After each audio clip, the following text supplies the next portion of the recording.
Hey guys, Mr. B here again, bringing another lovely math video. This one on the remainder theorem, and this goes in line with some of the other things like that we've done recently, synthetic division, and what I'm going to make in a couple minutes, the factor theorem.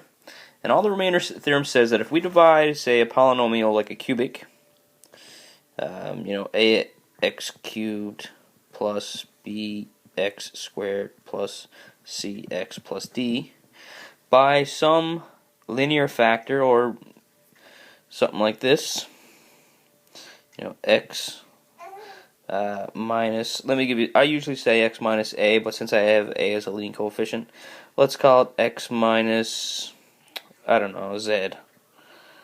Where z, is any number, x minus 2, x minus 3, x plus 2, whatever it might be, then really, the remainder that we get from this is the same as if we put in p of z into our polynomial, this guy, and we get back a number.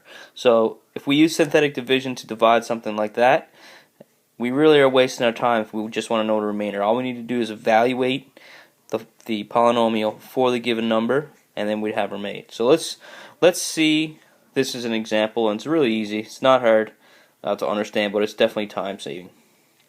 So it says, what is the remainder when this guy right here, this cubic, is divided by x minus 1?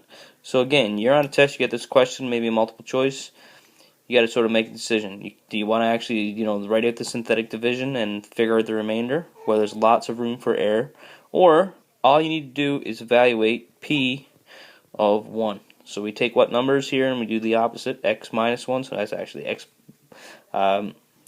x subtract negative 1. So then we want to have, x subtract positive 1. So we have this guy, positive 1. Take the opposite, subtract 1. It's 1 in here. And we evaluate in here. So we have 3, 1 cubed, minus 1 squared, plus 3 times 1. You can hear my noisy little fellow in the background maybe. So then I have 3 cubed is 1, so 3 minus 1 plus 3 minus 1. So that's going to be 2, so 4.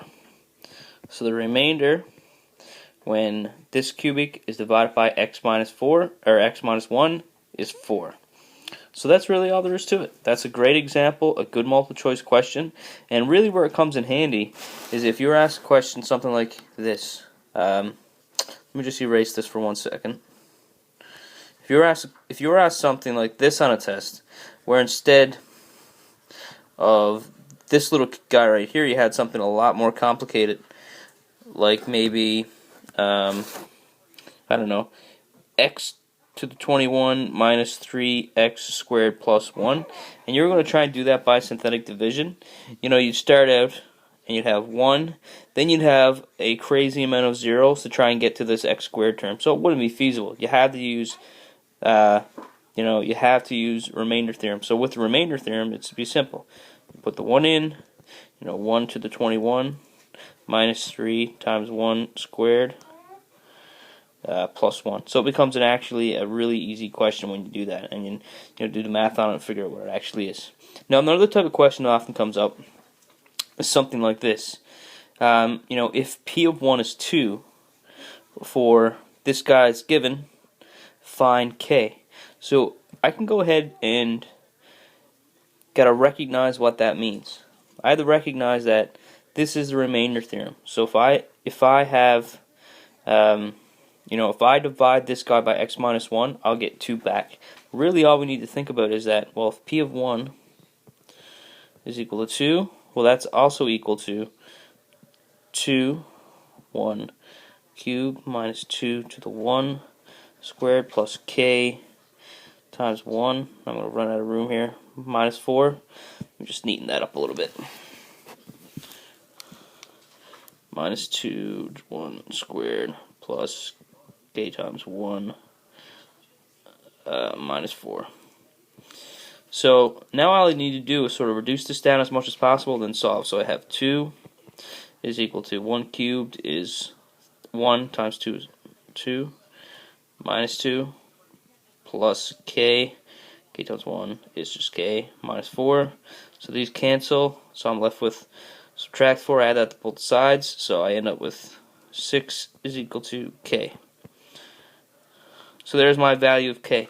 So this is a question often comes up, and what you need to do, you need to remember your remainder theorem. Another way you could have said that was if this polynomial, when this polynomial is divided by x minus 1, the remainder is equal to 2. So you really got to keep that in mind. I hope this helps. The remainder theorem is, it's pretty straightforward.